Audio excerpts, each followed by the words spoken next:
have Mike Ostrow here. Mike Ostrow, and Mike, where are you from? Just tell us what town you're practicing law in at this point. Garden City, New York.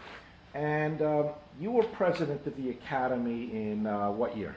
1966, 1960, excuse me, 1996, 1997. And who did you come after as president? Let me think. I come after as president. I forget. Sandra Morris. Okay, and who was immediately before you? Who came after you? Mike McCurley. Okay, and prior to being president of the Academy, you obviously had other positions in the executive committee and in the board of governors. If you could just bring us through, you don't have to give us dates, but what positions did you Well, have? let's see. I was secretary of the Academy. I was obviously a vice president of the Academy for a while. I was chair of the finance committee. I was CLE chair. I was president of the foundation. I was on the bylaws committee. I don't remember whether I was chair or just a member of the committee. That's pretty much it. Okay. That's enough, I think. Well, when were you admitted originally to the Academy? 1966, I believe. 66, so it's been 40 years. 40 years. And what prompted you to become a fellow in the Academy? Tell us about that. Well, the Academy had just gotten started in New York. I was at that time partners with a fellow by the name of Nat Taylor, who was, in those years, the Dean of Matrimonial Law on Long Island. I started out with him in 1960 or 61. And he, along with Phil Solomon and a few of the others, started the New York chapter. Actually, Phil was the guiding force of the New York chapter. And he asked Nat to become a member because he was the Long Island connection. And that's how it started. And I was a lawyer. I was within 5 years, I became a member. And actually, the Academy was founded just about 4 years before you became correct. a fellow. That's correct.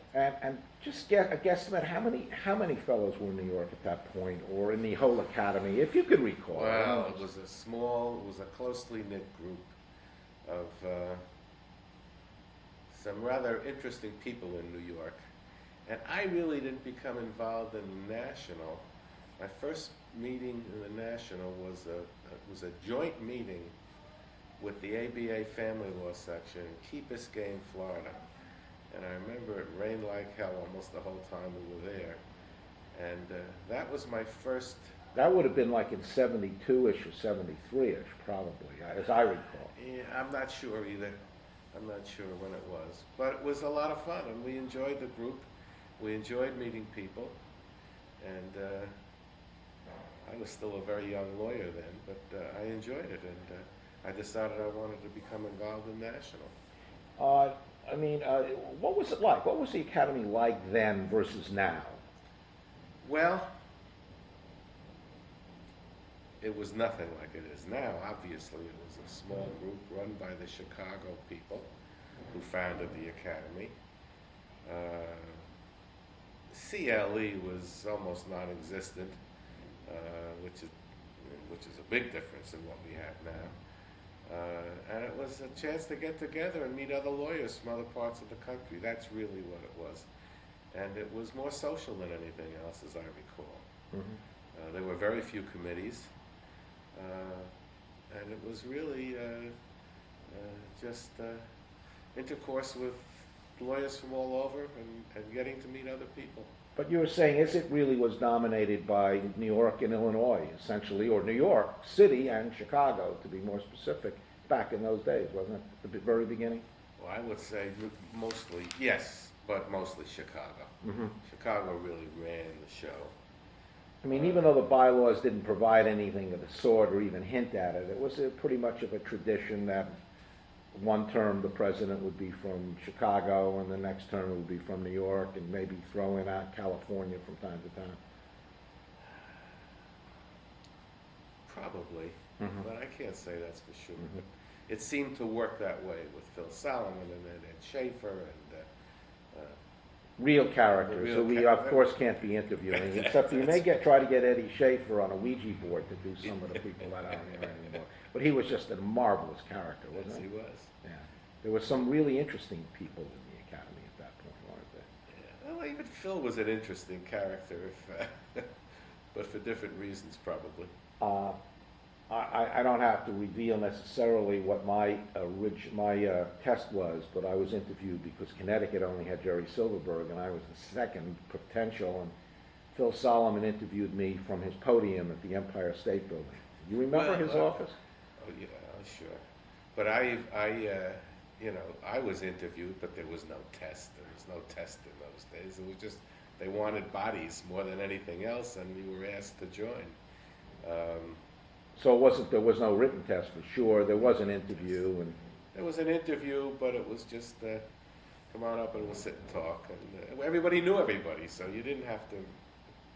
You weren't a stranger. I remember Phil Solomon was sitting on his podium in his office because he had to sit above everyone else. Mike Atkins was there and Eddie Schaefer, and they had me in, and the first question asked was what I thought of the new Wisconsin long arm statute. And they thought that was the funniest question anyone ever asked. I said, well, as long arm statutes go, it's terrific. But they were characters. Well, and Mike Atkins, of course, was instrumental in getting started with the Connecticut chapter. Absolutely. Mike, as I remember, there was a guy by the name of Paul Smith. Paul Smith, may he rest in peace, And yes. he I think we represented his sister. And that's how Mike got involved with Paul Smith, and went up to Connecticut a couple of times to get Right. the Connecticut chapter. Right, yes, he did. You're absolutely right. And Jerry Silverberg actually was the first admitted fellow. But Paul Smith wasn't long after me, and I was the second. Tell me, as far as events during the course of your 40 years in the academy, things that you recall most vividly, both good and bad. Yeah. This is a historical type of thing. We're trying to figure out what has been the highlights and lowlights. Well, some of the March meetings were highlights. We had some great March meetings. As a matter of fact, here we are in Mexico now, and I think probably the three best meetings were the three March meetings that we had in Mexico. Puerto Vallarta was incredible. Memorable. That was with Dranoff. I don't know whether he was president then or He was president. and with the fireworks and a boat to bring it. It was just we had great times. The Cancun meeting was when I was president, and that was memorable for other reasons. It was a sad time. A terrible tragedy happened, and I had to devote a lot of time with Lorraine and trying to straighten things out, and it sort of put a damper on it. But it was a terrific meeting.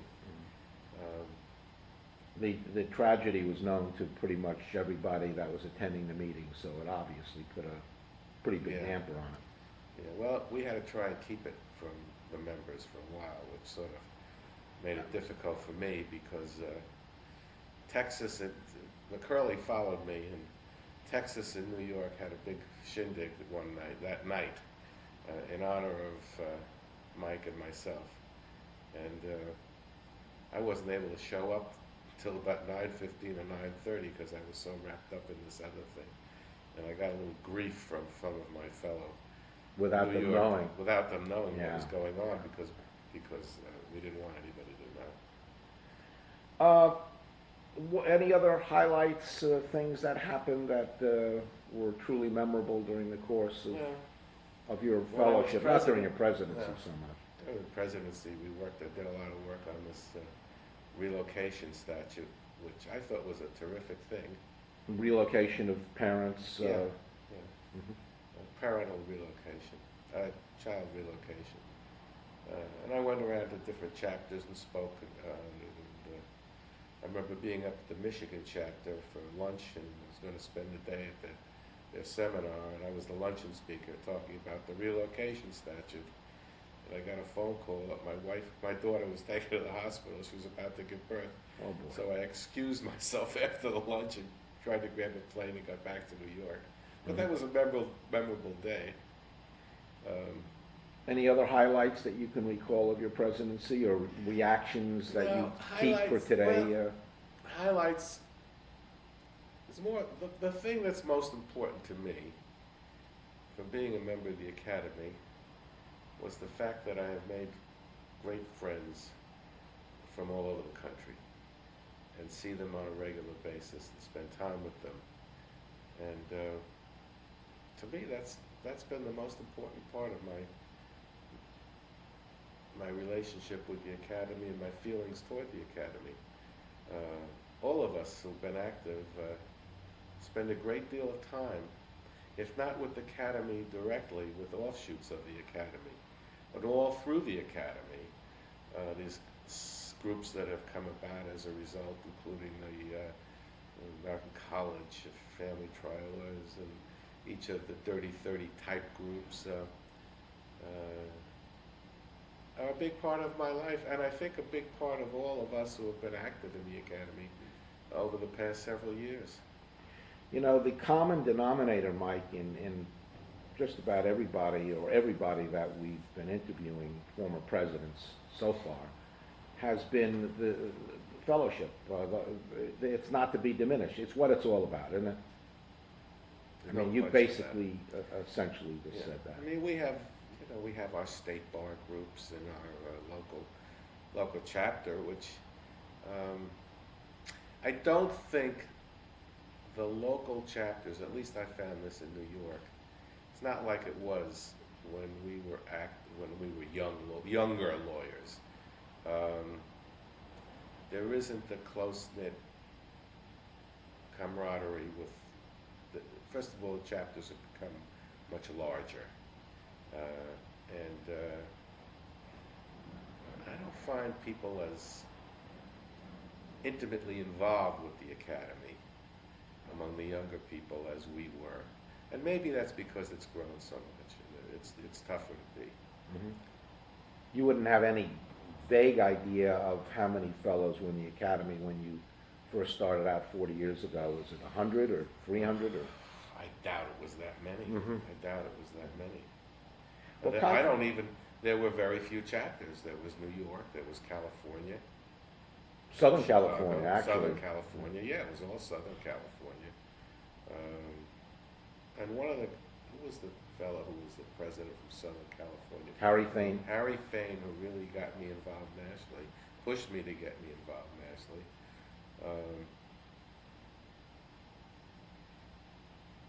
But there were a few others that I got. Leonard Loeb, who had a significant impact on me, and he really pushed me toward becoming active and becoming an officer and working my way up.